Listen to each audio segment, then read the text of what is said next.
Episode 13 Mutual Dependence. Guided by several military officers inside a dim underground tunnel, a man in his prime with respectful social status and a man in his mid-20s caught their breath. They kept running as fast as they could. "Please hurry, Your Majesty. We will come out of a hut on the outskirts of the royal capital if we can escape from here. Afterward, we shall hide ourselves inside Duke Baldi's place for a short time. Then we will seek help from the Empire or Holy Kingdom to sweep those rebels and demons out of this country." I know. As if I would hand this country over to those kinds of demons or rebels. I will definitely take it back with my own hands. The man in his prime, who doesn't have bad looks, but somehow lacks ambition, grumbled annoyingly while carrying a small box like it was something of great importance. "Of course, Father. Let's teach them who owns this country. At any rate, more irritating than those demons are the citizens. They kept enjoying a great life under Father's rule and yet they turned sides and changed into insurgents that blame us and those ungrateful looters." The young man is more blunt, dazzling flames of malice burned in his eyes. "It's just as His Highness said. Fortunately this sage is only known to a few people outside of the royal family. Also, earlier we blocked the exits and entrances to the castle, so, Your Majesty, please feel at ease." Hearing the words from the military officer, the man Amisha Kingdom's current king, seemed to hesitate for a moment. "However, my sons, my daughters, and moreover my empresses remain in the royal palace. There's no other way. The public would take notice and escaping would also take time if we went together. However, as long as we have Father who is the current king and myself who is the next term's king and above all if we have the seal of state, then Amisha Kingdom will still be at peace. They are also royalty, so they already should have had the resolve to sacrifice themselves, right?" Being told with a firm tone by the young man, the first prince, his son who was first in line for the right to the throne, the king looked upon the small box held in his hands and sank into silence. Then, at that moment, inside the underground tunnel where there should be no footsteps other than their own, cute clapping sounds like they were made by a small child echoed. Who? Everyone present became confused and halted their advance. They drew their swords and turned toward the direction of the clapping sound, the darkness where they were supposed to go.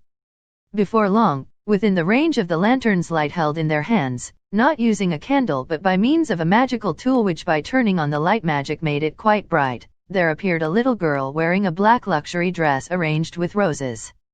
Her appearance still maintained her innocence and yet her face was terribly beautiful. She was accompanied by a swordsman equipped with red armor who had the upper half of his face hidden by a devil mask. Towards that very out-of-place intruder, momentarily the question of, was that a ghost or a spirit, floated in everyone's mind, but the girl didn't even consider their bafflement and opened her mouth with a fully bright and frank tone. "Splendid, splendid. That's right, royalty must take responsibility. Naturally they have the resolve for it, you said it yourself, right?" Saying so, she folded her arms and nodded in consent. "Who are you? Why are you here?" The girl sent a cold gaze toward the prince who asked the questions with a sharp light in his eyes for a moment and then she elegantly performed a curtsy. "I am called Hyuke, the sovereign of the Demon Kingdom, Imperial Crimson. It's a pleasure to meet you for the first time. And, I bid you my final farewell. Why are people from Imperial Crimson here?" Among everyone else who was speechless, the first prince could barely express his question. "Who knows? You won't exist anymore so it's useless to know, don't you agree?" Hearing her words, the military officers remembered their duty and readied each of their swords. They came Rus.H.I+NG toward Hyuke. Marudo. The Red Knight drew his long sword and stood in their way, and they clashed with him. Although this is a narrow underground tunnel, an attack from several directions would be too much, that's how those military officers believed they had attained victory, but... Hailstorm. At the same time the man who was called Marudo stepped in, his figure seemed to duplicate. Simultaneously, the military officer's eyes opened in surprise. That skill. Yo, you are. Don't tell me, all in an instant. And then, at the same time Marudo walked out, the military officers dropped down together with spurts of blood. The first prince, not even gripping his sword, screamed and escaped without shame nor concern for his reputation. Looking upon his disgraceful act, Marudo breathed a sigh and brandished his sword. Lonely moon. The sword's flash cut through the darkness. Something heavy falling could be heard. Only one person remains, the king. Rather, the reason he remains was because he already dislocated his back and was unable to move. Hyuki swayed her head oh dear, while approaching him until they faced each other. You see, the things you said and the things you did don't match up. In Prince Ashel's case, it was just like that, accusing him of inviting foreign intervention and conspiring with our country? Then what are you guys saying just now? Isn't seeking help from the Empire or the Holy Kingdom just the same? That sort of thing is what we call double standards. However, the king probably didn't hear her words. He prostrated himself and presented a small box. SP, spare me. I carry my seal of state. With this my country is yours. Tha, that's why, please, he appealed while crying. Hyuki is taken aback looking on at the situation. She raised both of her hands, giving up. I believe the country isn't going to turn around with only this single seal. Well, if later I gave this to Collard-kun, I wonder if I could use it for some kind of bluff? For time being I shall accept it. Saying so, she lightly kicked up the small box, caught it, and stored it in her back pocket. How about it then? Just my life. Having said that, the king rubbed his head on the ground. Hyuki turned her cold yet subtly bewildered gaze toward Marudo, but he shrugged his shoulders showing that he left the decision to her. She sighed. I heard that your character was a bit better, but rather than to say a disappointment, nah, that miserable look on the contrary is refres.h.I plus ng once in a while. Well, the seal of state is a very valuable thing for sure. Even being told that, the king's body was trembling, he repeatedly begged for his life again and again muttering incoherently. Seeing this figure, Hyuki sent her lukewarm gaze blended with shock and contempt, and then she shrugged her shoulders. I understand. It seems there is no value in taking your head at this place. I and Imperial Crimson won't interfere with anything. Oh. The king glittered with hope because of those words. Therefore, I shall leave everything to the citizens of this country. After this, we are going to take you into the plaza in front of the royal palace. How will the citizens judge you, I wonder? Well, since you are managing the country well, making the people rejoice at how their great lives are, they should delight in receiving you. As her words were the equivalent of a consecutive death sentence, the king's face was once again dyed in despair. He shook his head in denial, backing off from that place, but Marudo seized his neck. Tears and saliva poured out, escaping from his hands like a spoiled child. Really unsightly. Tenge. Responding to that call, faint light particles flew out from Hyuki's chest and gathered beside her. It then transformed into a golden-colored night. Yes. Did you call me, princess? Hyuki turned toward Tenge, who bowed. Sorry, but will you throw this out into the plaza in front of the royal palace? The exit is closed, so breaking out wherever suitable would be no problem. Later, explain to the gathered citizens that we gave them this thing for them to clean up. With a relaxed tone like she was dealing with kitchen waste, Hyuki pointed at the king, who is currently struggling. Acknowledged. Tenge bowed once again, then he gripped the king's neck, taking him from Marudo, and casually dragged him away. No. What are you going to do with me? We won't do anything. Therefore that's the outcome, isn't it? Although the king couldn't hear it anymore, Hyuki replied to him after he disappeared across the underground tunnel. She turned toward Marudo, who stood rock still in silence. Looks like the first prince and the king didn't even notice you up to their last moment. Even though their subordinates did. Whether I should feel sad or delighted is a complicated thing, but this result is everything. Looking around, the corpses of the military officers and the first prince that lied down inside the underground pas. Marudo replied to her remark with an indifferent tone.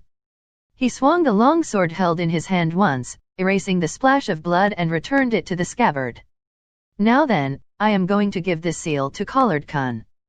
Well, I think he is going to hate it for sure.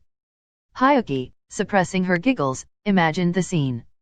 In that case, I will finish some minor business in the meantime. Oh well, we have finished 90% of our business here anyway, so you can take it easy. Maruto silently nodded. He proceeded to walk straight in the direction of the royal palace. Seeing him off, Hyuki turned her body and started to go back the way she came from Vampire Princess Chapter 2 Episode 14 The Imperial Crimson. Empire familiar footsteps stopped in front of the room. After a short pause the door opened. This person, despite the details, can't be seen because of backlighting. With only a glance, Carlos understood that the person is someone he's been waiting for. Carlos showed a faint smile while he continued sitting in his chair. Welcome back, Your Highness. I thought you wouldn't make it in time. My bad, there were a lot of idiots who attacked me on the way. Hearing that nostalgic yet familiar voice, Carlos was overwhelmed with feeling of wanting to weep and was unable to find any words to say. Even so, you don't seem surprised at all. The other lots were looking at me as if I was a ghost. Well, not that it's wrong. Being told that, Carlos's smile deepened. How's the situation outside? HN? They've stopped plundering for now and are in the middle of the public execution of royalties, bless, and officials. Also, there might be some idiots who will set fire to this place soon, so I guess the royal palace is also finished. Even though he said it as if it was somebody else's business, noticing a tinge of loneliness in his voice, Carlos looked at him with a soft gaze. Well, that's good, or not, as I thought, it's regrettable. Which is it? What's regrettable is, how the place which is filled with our memories will disappear at that moment. Memories of their childhood recurred in both of their hearts. Everything was sparkling. Everything was treasure. Everything is now in those unreachable days. That's true. We often walked around the royal palace's subterranean tunnels and secret paths while treating it as an expedition together. Don't say together, I was just following Your Highness. Now that I think about it, if we were found out, though Your Highness might be fine, they might kill me to seal my mouth. Carlos said it as if he was reproaching, and the one who received it seemed to feel bad and scratched his cheek. Looking at that unchanging bad habit, Carlos's cheeks loosened. My bad. Well, that said, because of that now I can enter the royal palace easily, and I even met father and his companions en route, so result-wise it's not a bad thing, right? That's just coincidence, you know. Don't you know how much hards.h.i+p I faced every time because of your random conducts? Incidentally, did Your Highness pass judgment on them? No, though I killed Big Brother because he tried to run away. However, because father was bawling and begging for his life, the princess felt amazed and decided to throw him to the execution queue. So now he's waiting for his turn. But how should I put it? Defeating him, who is the symbol of this country, should be my main objective. Yet looking at the reality of it, all my efforts, my political campaign and such, it really seems like a joke. Well, he's someone who was hard to deal with when I was child though, he grumbled. So you finally understand? Good grief, that's because you weren't being your usual self, if not you might never have noticed it. Bored of the abusive language, the silhouette scratched his hair. I heard from the princess that you want judgment for your sins, but when the person himself appears in front of you, why are you scolding? Of course that was my original intention, but when in front of the person himself, I can't help it. Well, this is the last time, so you may ignore it with a light feeling. Perhaps understanding what Carlos was trying to imply, the silhouette who was standing in the doorway closed his mouth. Yup, that's right, the reason I am not surprised and the reason I said that's good. While saying that, Carlos swallowed the feeling that gradually rose inside him and took out a sheet of a memo. The truth is, I also used the royal family's escape route. I have no right to lecture you. And while this might be disrespectful, since I am afraid that there might some mob who aim at the burial accessories in the royal family's graveyard, I took the initiative to move Princess Angelica's remains here. Later, I will leave it to Your Highness to bury her again. Or perhaps, in Her Highness Hyuki's hands, she can return to this world like Your Highness. Carlos's expression faintly asked if it's possible. Then I would like to meet her, but the silhouette shook his head lightly. No, it has been too long after her death, even with princess power it would be difficult. And the princess seems like she doesn't want to do it anyway. While answering like that, he remembered his conversations with Hyuki. This is blasphemy to the dead, you know.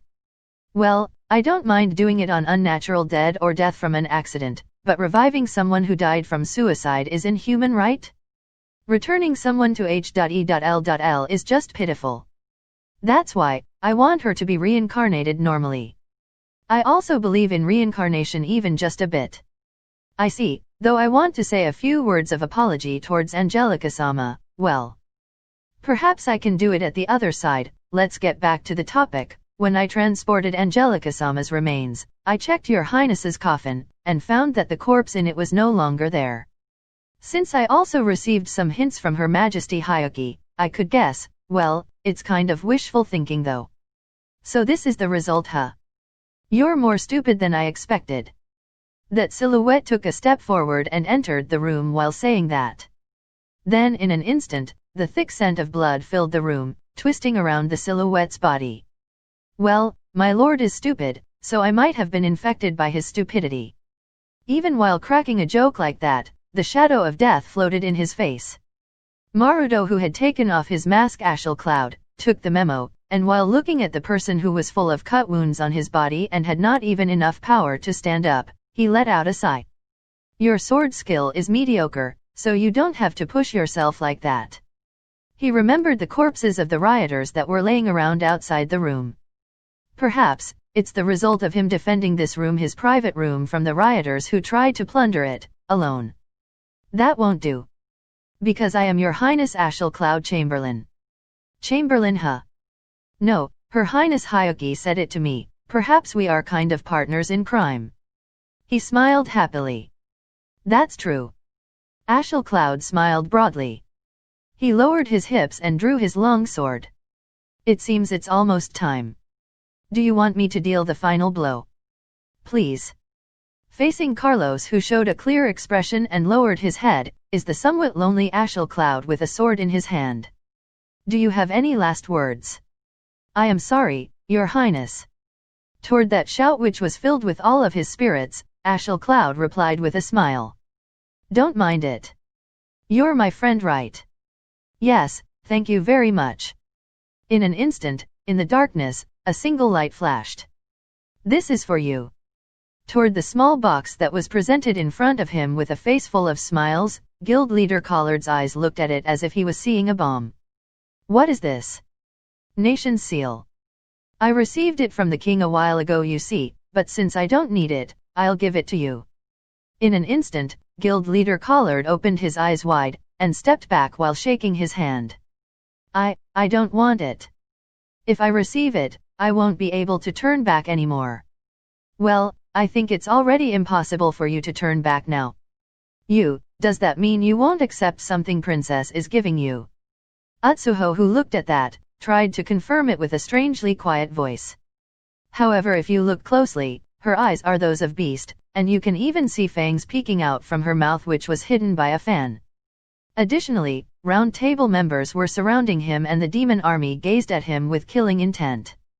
Facing the troubled guild leader with cold sweat dripping down his face, I shrugged my shoulders lightly.